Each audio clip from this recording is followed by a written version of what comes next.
জাঙ্গিপাড়া বিধানসভার এমএলএ মাননীয় প্রসেনজিৎ বাগ মহাশয়ের অন্নপূর্ণা ভাণ্ডার নিয়ে যে তথ্য আমাদের সামনে তুলে ধরলেন, যে প্রত্যেকটা ব্যক্তি এই অন্নপূর্ণা ভাণ্ডারের সুবিধা পাবে, সেই নিয়ে যে কার্যকলাপ করার সরকার সে করবে, সেই মন্তব্য আমরা শুনে নেব সরাসরি এমএলএ প্রসেনজিৎ বাগ মহাশয়ের মুখ থেকে। এখনো পর্যন্ত যারা ফর্ম ফিল আপ করেছেন কিন্তু টাকা পাননি, তাই তো? সেই ব্যক্তিদের কি কারণে টাকা পাননি সেটা দেখার জন্য ডোর টু ডোর বাড়িতে বাড়িতে যাবে।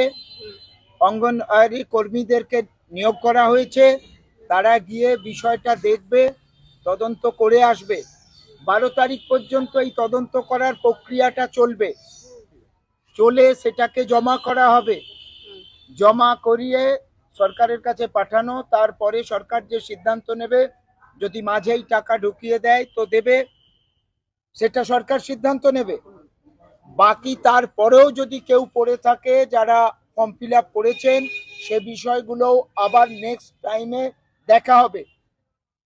প্রত্যেকেই পাবেন সরকারের গাইডলাইন অনুযায়ী।